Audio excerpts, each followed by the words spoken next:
Patreon time with Gaggens. Now, based off of the other two episodes, you guys can probably go ahead and guess exactly what I'm talking about today. Thugonomics G.I. Joe John Cena! You can't say me! The grown man who wears jerseys and dresses like a 14-year-old. Let's begin. Now, one of the topics I'm getting on today is going to be John Cena versus The Rock. Or as I prefer it, The Rock versus John Cena. John Cena doesn't come first. Now I'm going to go ahead and start things off with the fact that apparently John Cena said some things about The Rock way before The Rock's return. Now I don't know the whole story, it was on some sort of interview thing or something, I don't know, but apparently John Cena said something about The Rock going to Hollywood and kind of abandoning the fans or some shit like that. And just let me say this, wrestling is a pretty dangerous career, it is, and I do not consider anybody a wuss for going to Hollywood and doing movies, which can still be risky if you do your own stunts, which Dwayne Johnson does, and the fact is, it's still safer than WWE. Not only is it safer, but it pays a lot more, so if you got any kind of family, say you got a daughter or a son or anything like that, well now you can support them 10 times better and secure their future. John Cena, you're supposed to be a man for the children, right? You shouldn't have a problem with securing children's future, should you? On to the point. Rock took that career, it supported him financially, and it skyrocketed him when it came down to mainstream media. Skyrocketed him. That's not a word.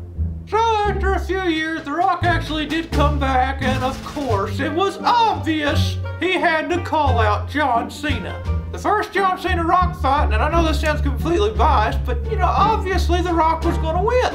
Now usually I would say whoever was the younger talent and the new guy probably needed to win because the fact of the matter is he needed to go up in the business. Has anyone seen John Cena lately? He's got wrinkles worse than mine on his forehead. He's not considered young, fresh talent. So I definitely do not expect The Rock to pass the torch to a man who's had the torch for many years. And he didn't. The Rock went on to WrestleMania and he won, as expected. Now this affected John Cena's psyche or whatever in storyline. I don't know if it actually did in real life or if he actually went backstage and said, you know, Vince McMahon, all I want is to beat The Rock so that the people will love me. Anyway, the one that pisses me off the most is the next WrestleMania. Oh, shit. Now, I don't know if this is true, but from what I heard, The Rock was supposed to win the second WrestleMania. Right on the spot, they changed the plans, and John Cena was going to be the winner, which he was. In my opinion, Vince McMahon used The Rock to try and give Cena what he never has had. Full approval from the audience. The way a face should have. Rogue McMahon! We happen to know that it was forced. Shoved down the people's throats. There you go. John Cena versus The Rock #2. Absolute bull garbage!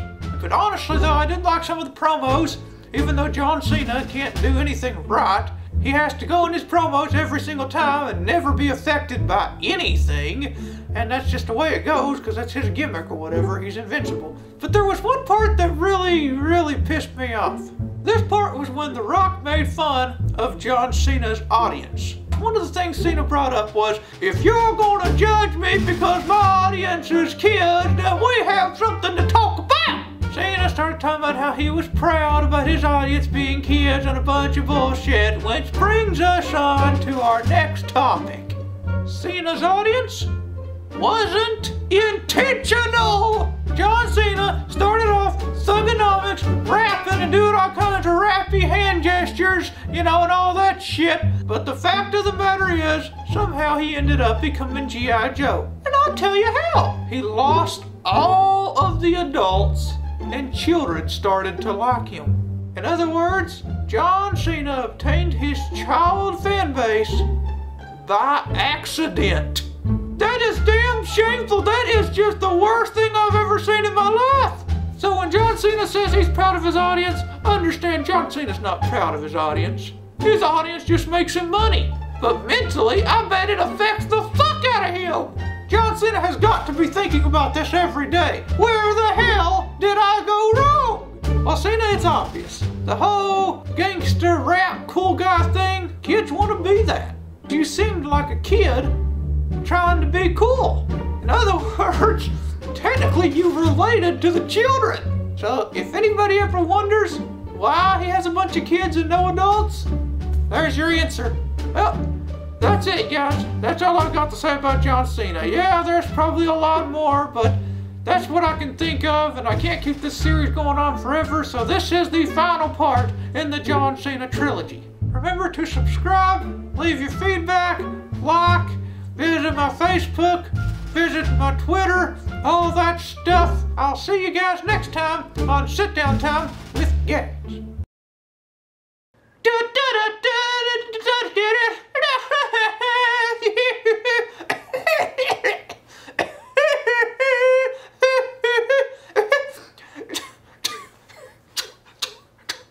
I had to cough up a hairball.